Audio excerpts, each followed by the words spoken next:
हरे कृष्णा। अब से लगभग 500 वर्षों पूर्व भक्ति कालीन युग आया था। उसे स्पिरिचुअल मोमेंट भी बोला जाता है।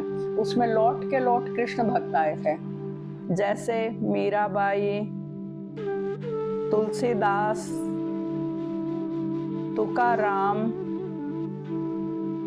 नामदेव जी, रसखान,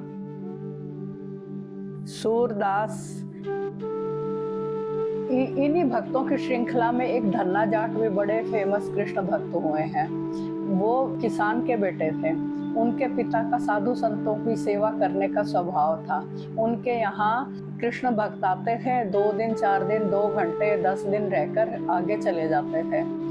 एक बार जब धन्ना 4-6 वर्ष के ही थे, मुश्किल से छोटे से बच्चे थे, तभी उनके घर में कोई संत आए।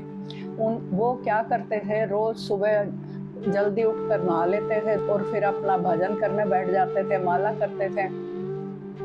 हरे कृष्ण कृष्ण कृष्ण हरे हरे, हरे राम राम राम हरे हरे।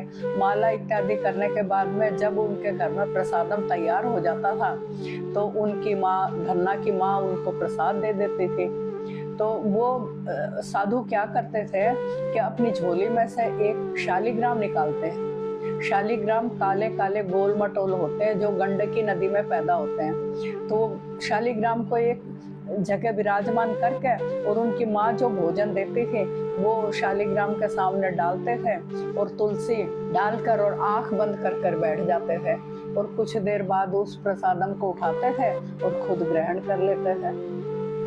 उनके सुबह से लेकर रात तक की जो भी उनकी एक्टिविटीज होती थी, वो धन्ना मासूमियत से खड़े खड़े देखते रहते थे। जब वो साधु जाने लगे तो वो धन्ना उनका पैर पकड़कर खड़ा हो गया, कहता बाबा ऐसा एक मुझे भी दे दो। अब उस बच्चे को ये तो पता नहीं था कि इनका नाम शालिग्राम है। साधु ने समझाने की कोशिश करी, टालने की कोशिश करी, लेकिन धन्ना तो जिद पर ही अड़ गया, बाबा एक दे दो। अब उस साधु के पास दूसरे शालिग्राम तो थे नहीं। उन्होंने इधर उधर नजर दौड़ाई और उनको एक काला सा पत्थर दिखाई दिया। वो काला सा पत्थर धन्ना को दे दिया। धन्ना तो इतने नासमझ थे, इतने मासूम थे, उन्हें पता ही नहीं कि ये भगवान नहीं है। उन्होंने तो उसी पर विश्वास कर लिया और वो क्या करते कि शालिग्राम उस पत्थर को विराजमान करके साधु की तरह से सेम टू सेम साधु की नकल करते थे और पत्थर को विराजमान करते और साधु की तरह ही उसके ऊपर जल चढ़ाते और साधु चंदन चढ़ाते थे। धन्ना को ये तो पता नहीं था कि चंदन होता है। वो कहीं की भी मिट्टी लाते थे और उस पत्थर पर चढ़ा देते थे। और साधु तुलसी चढ़ाते थे तो वो किसी तुलसी की भी उन्हें समझ नहीं थी। वो किसी भी पत्ते को लाते और तोड़कर जो है ना उसके ऊपर चढ़ा देते थे। और उसी तरह जब माँ ने उनको भोजन दिया तो सामने रखकर और आंख बंद कर बैठ गए। आंख बंद करके बैठे रहे और काफी देर बाद जब आंख खोल कर देखा कि 2 रोटी थी, जितनी माँ ने सब्जी दी थी वो वैसे के वैसे है, ना रोटी जरा सी भी खाई है। तो धन्ना फिर आंख बंद करके बैठ गए, लेकिन बहुत देर हो गई तब भी वो प्रसादम कम नहीं हुआ। तो धन्ना ने सोचा कि मेरे ठाकुर ने तो पाया नहीं, तो वो उस प्रसाद को उठाकर और जंगल में डालकर आ जाते थे। तो कोई भी कुत्ता, गाय, कोई भी खा लेता था। अब रोज धन्ना का यही सिलसिला चलने लगा। 1 दिन निकला, 2 दिन निकला, 3 दिन निकले, लेकिन जब धन्ना देखता था कि मेरे ठाकुर ने नहीं पाया तो मैं भी कैसे पाऊं, तो धन्ना भूखे रह जाते थे।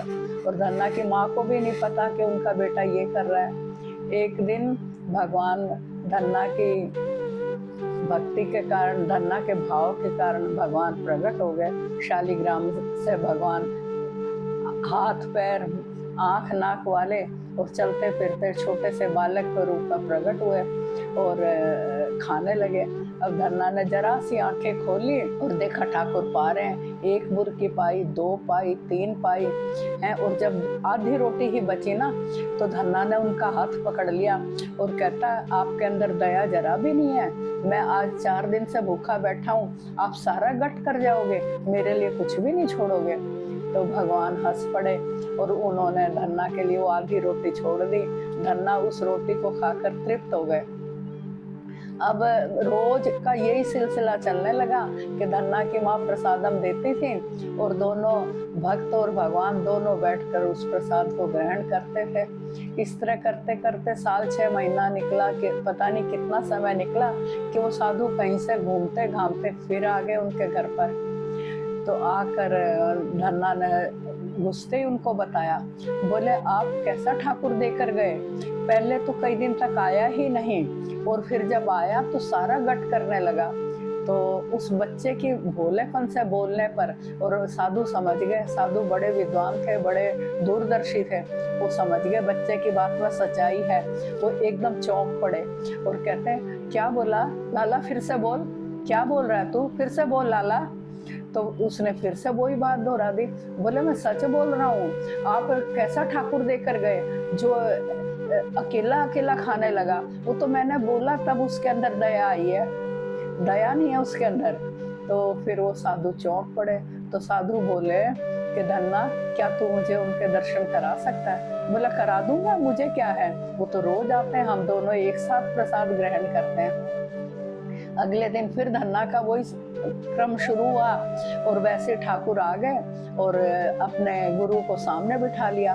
तो वो कहने लगे कि धन्ना लेकिन मुझे तो नहीं दिखाई दे रहे हैं। तो धन्ना ने कहा कि भगवान ये क्या कर रहे हो आप मेरे इन साधु को दर्शन क्यों नहीं देते। तो भगवान बोले धन्ना जो तेरी सुकृति है वो इन साधु की नहीं है, जो तेरे भाव है वो इन साधु के नहीं है। तो धन्ना बोला मैं कुछ नहीं जानता, मैं भाव को भाव कुछ नहीं जानता हूँ ठाकुर, ये मेरे गुरु हैं, इन्होंने ही मुझे आप तक पहुँचाया, आपको इनको दर्शन देने पड़ेंगे। तो भगवान बोले धन्ना तू इनकी गोद में बैठ जा, तब मैं इन्हें दर्शन दूंगा। धन्ना उनकी गोद में बैठ गए और फिर साधु को दर्शन हो गए। तो वो ऐसे साधु भी धन्य हो गए, उनको भी भगवत प्राप्ति हो गई। बोलो भक्त और भगवान की जय।